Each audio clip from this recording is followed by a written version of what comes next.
Hey everyone, we got a brand new airplane to look at today, and this is the brand new E-Flite B-25 Mitchell bomber.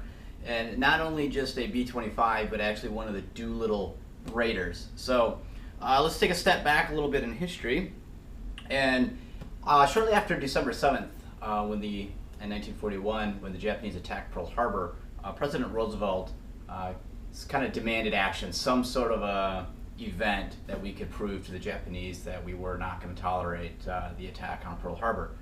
And while the war in the Pacific was still in its very early stages, in the beginning of 1942, Jimmy Doolittle came up with an idea that actually wasn't totally his idea, but he was the one who actually brought the idea to life, which was to take medium-sized twin-engine bombers off an aircraft carrier and strike the Japanese homeland.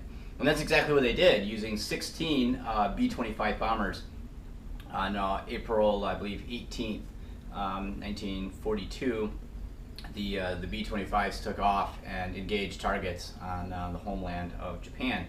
While strategically it did very little to kind of hit any targets of any major value, but what it did do is it showed the Japanese people that they were susceptible to attack, and it showed the American people that we can attack Japan. So it was a morale boost on one and not a morale boost on the other. But that's kind of the, very much in a nutshell what went on in the Doolittle Raiders. Unfortunately, most of the aircraft were lost. In fact, really none of them really survived. There was maybe one that landed successfully in Russia, and that was interned during the war. And I believe it actually was lost in a hangar fire. So none of the Doolittle Raiders actually exist. However, there is one replica of one of the Doolittle Raiders, the ruptured duck, that is on display at the Pacific Air Museum at Pearl Harbor. So if you want to know more about the Doolittle Raid, I'd recommend The First Heroes by Craig Nelson. This is an outstanding book that goes into a lot of the background and a lot of the different aircraft and different crews involved in the attack. And the other one is the classic 30 Seconds Over Tokyo, which was later made into a movie. This was written by Captain Ted Lawson, who was one of the pilots. He was actually the pilot of Ruptured Duck. So, all right, well, that's enough history lesson. Let's dive into this thing. So the UPS guy just dropped this thing off 15 minutes ago. So I have not opened it up. So we're all going to see this together for the first time. So.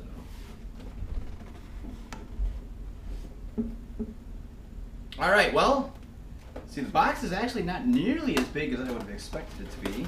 Everything's taped in here. It does include, I don't know if I can get the tape out. They do a really good job of taping these things in here.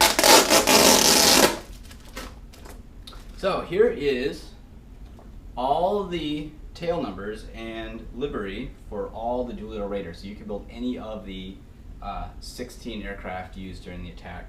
So I've had some time to do some research on it. I will most likely be picking Ruptured Duck. It was plane number 7, which is actually my number that I use when I autocross my cars. It's car number 7.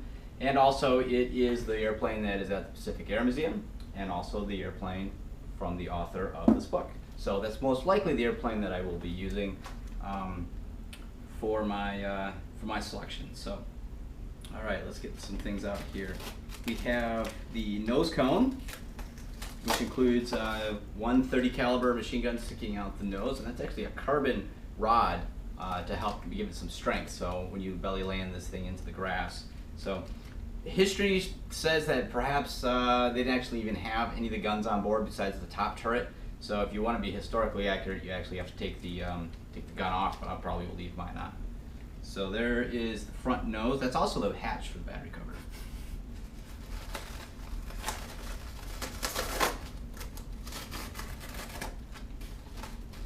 Very careful with all the tape here. It's stuck on the plastic. So I'll just put that off to the side. Yeah, Horizon does an outstanding job packaging these aircraft, so this one is definitely on par with that. So we'll remove this,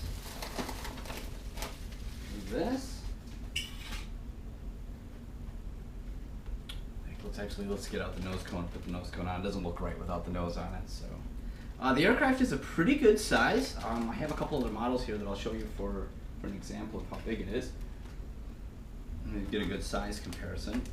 Yep, it's magnetic cover, just pops right on.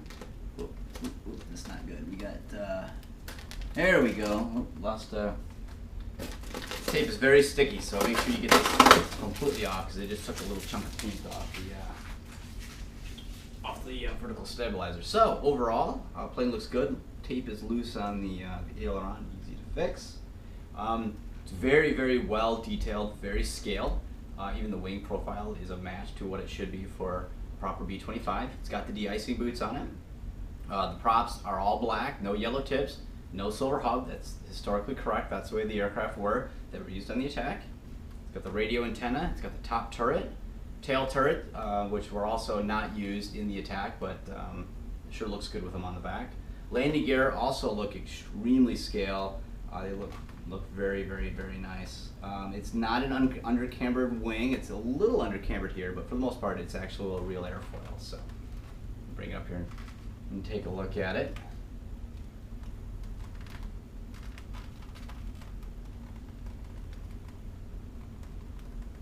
It's got the large U.S. Army markings on the back. But yeah, it's a pretty substantial looking aircraft. So let me move the box out of the way here and we can get an idea of how it compares to other aircraft. The instruction sheet is in here as well. So let's take a look at her. So yeah, looks very good. It is twin engine. It is powered by, they are brushed motors. A lot of people don't care for brushed motors. However, I don't have a problem with them. I think they operate just fine. I have plenty of flights on brushed warbirds and they behave perfectly. So this is the battery. You're supposed to get a free battery with the pre-order. Mine did not arrive. This is the battery I purchased. And this is a 300 milliamp E-Flite battery. So that's what we'll be using. Let's give it a size comparison here to the UMX J3 Cub. So you can see it's the J3 Cub is considerably larger. However, it's not too much different. And we'll give you a comparison to a 1/48 scale B-24s, or B-25 I mean. So yeah, it's larger than a 1/48 scale model, but it is considerably smaller than the J3 Cub, which of course makes it smaller than, or makes it larger than the P-51 and F-40 Corsair. I'll also be flying this on my brand new DX6 radio. My DX5 had a problem with the throttle gimbal, so we're going to try this out on it.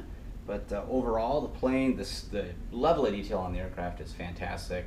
The paint scheme, everything, the accuracy that went into the model, it's top notch. So the wind looks like it's going to be all right for tomorrow, so we're going to get this thing in the air.